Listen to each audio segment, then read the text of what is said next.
आदरणीय प्रदेश कांग्रेस के सम्मानित अध्यक्ष जी, हमारे बीच आज के इस प्रेस कॉन्फ्रेंस, इस प्रेस वार्ता के मुख्य प्रवक्ता श्री मनोज रावत जी, हमारे आदरणीय बड़े भाई पूर्व कैबिनेट मंत्री डॉक्टर हरक सिंह रावत जी और हमारी मुख्य प्रवक्ता गरिमा जी और सम्मानित पत्रकार साथियों, इस पूरी प्रेस वार्ता का मजमून निश्चित रूप में आप सबने ग्रहण कर लिया।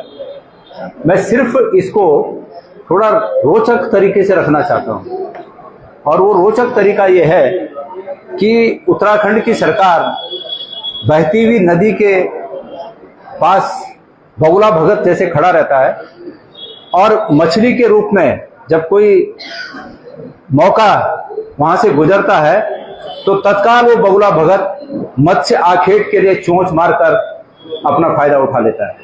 ये मजमून ये है।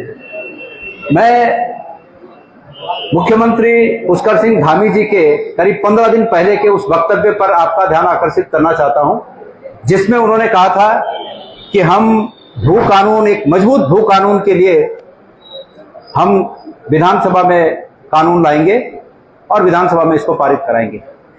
हम सब ने उसी दिन कहा था कि अगर मुख्यमंत्री जी को लग रहा है कि गलत हो रहा है और उसको रोकथाम के लिए कानून लाएंगे, तो मुख्यमंत्री जी के पास तत्काल उस गलती को रोकने के लिए अध्यादेश का रास्ता था। लेकिन मुख्यमंत्री जी ने उस दिन अध्यादेश न लाकर 6 महीने के लिए लोगों को टाइम दिया कि भाई खबरदार, कानून आने वाला है, इसलिए आ जाओ हमारी दुकान में, लाइन लगाओ। ये संदेश था। और आज मनोज रावत जी के इस प्रेस कॉन्फ्रेंस से हमारा वो शक निश्चित रूप में सत्य में साबित हो रहा है। मनोज रावत जी को ये श्रेय जाता है। आज तो पूरा उत्तराखंड आंदोलित है कि साहब एक प्रभावी भू कानून बनना चाहिए, लेकिन उत्तराखंड की विधानसभा में सरकार के द्वारा जब ये पाप कृत्य किए जा रहे थे भू कानूनों को शिथिल करने का, मनोज रावत जी ने विधायक के रूप में एक सशक्त आवाज इसके खिलाफ उठाई, रास्ता दिखाने का काम किया। और मुझे खुशी है इस बात की कि उनके दिखाए हुए उस रास्ते पर आज तमाम संगठन, चाहे कोई राजनीतिक दल हो चाहे कोई भी हो, आज उन्हीं के दिखाए रास्ते पर सरकार के सामने सीना तान कर एक प्रभावी भू कानून की मांग कर रहे हैं। मुख्यमंत्री धामी जी ने जो 15 दिन पहले बात कही, मुझे मुख्यमंत्री धामी जी के राज्य के हितों के प्रति निष्ठा पर गहरी शंका है।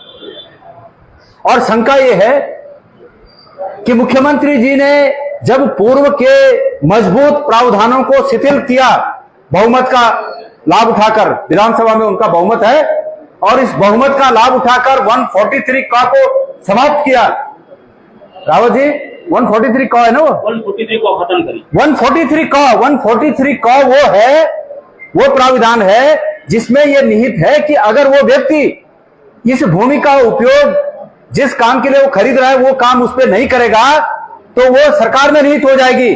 2 साल में सरकार की निष्ठा पर प्रश्न है। मुख्यमंत्री धामी जी के उत्तराखंड के हितों के प्रति जो उनके वक्तव्य और उनके कार्य में जो फर्क महसूस हो रहा है वो ये है कि बोलने के लिए तो बोल रहे हैं कि हम प्रभावी भू कानून बनाएंगे, लेकिन करने के लिए विधानसभा में बहुमत का सहारा लेकर उन्होंने उन मजबूत प्रावधानों को समाप्त करने का काम किया। मैं मांग करता हूं कि उत्तराखंड में एक न्यायिक आयोग बनना चाहिए और वो न्यायिक आयोग सत्ता में बैठे हुए ऐसे लोगों को चिन्हित करे जिन्होंने उत्तराखंड के साथ खिलवाड़ किया, और तब तक धामी जी अपने पद से इस्तीफा दें। ऐसे नहीं चलेगा। ये क्या बात हुई? ये तो ऐसे हो गया कि पहले पाप करो और उसके बाद एक यज्ञ कर दो कि हमारे पाप खत्म हो गए। ये चलेगा क्या? जो दिल्ली में केदारनाथ धाम मंदिर बन रहा था, क्या हुआ उसमें?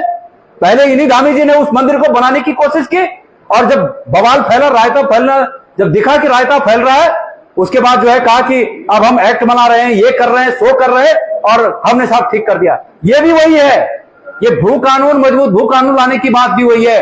पहले के मजबूत भू कानून, हमारे अध्यक्ष जी ने कहा या रावत जी ने कहा कि जो पहले के भू कानून प्रावधान हैं वो इससे ज्यादा मजबूत हैं, और उन मजबूत कानूनों को शिथिल करके और यह दिखाया गया कि हमने बहुत अच्छे मजबूत प्रावधान इसके लिए तैयार कर दिए।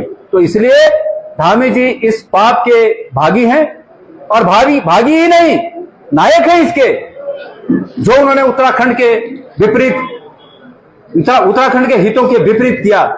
जॉर्ज एवरेस्ट का प्रकरण आपने सुना होगा कि कितने एकड़ जमीन है जॉर्ज एवरेस्ट में? 12.5 एकड़ है। 12.5 नहीं सर, जॉर्ज एवरेस्ट की तो 700 बीघा जमीन है। 700 बीघा जमीन सरकारी रेट के हिसाब से 2500 करोड़ की जमीन है वो, और उसमें 23 करोड़ रुपया बैंक से लोन लेके, मतलब एडीबी से लेके उसका डेवलपमेंट किया जाता है।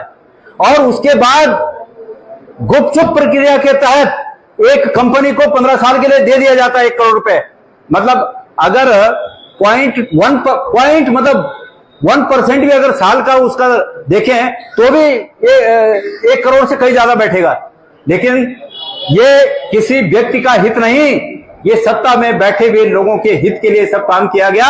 और उत्तराखंड के बेरोजगारों के गले में पैर रखकर इस प्रकार के कृत्य करके हम सबको जो है, हमारे युवाओं का, हमारे माताओं का, बहनों का, यहाँ के नागरिकों का, जिन्होंने अच्छे दिन देखने के विश्वास पर इन्हें वोट दिया, उनके हितों पर कुठाराघात किया गया। आप सब ने यहाँ पर इस प्रेस वार्ता को इसको कवर किया। मैं इसके लिए सभी पत्रकार साथियों का तहे दिल से धन्यवाद ज्ञापित करता हूं। अभी मुझे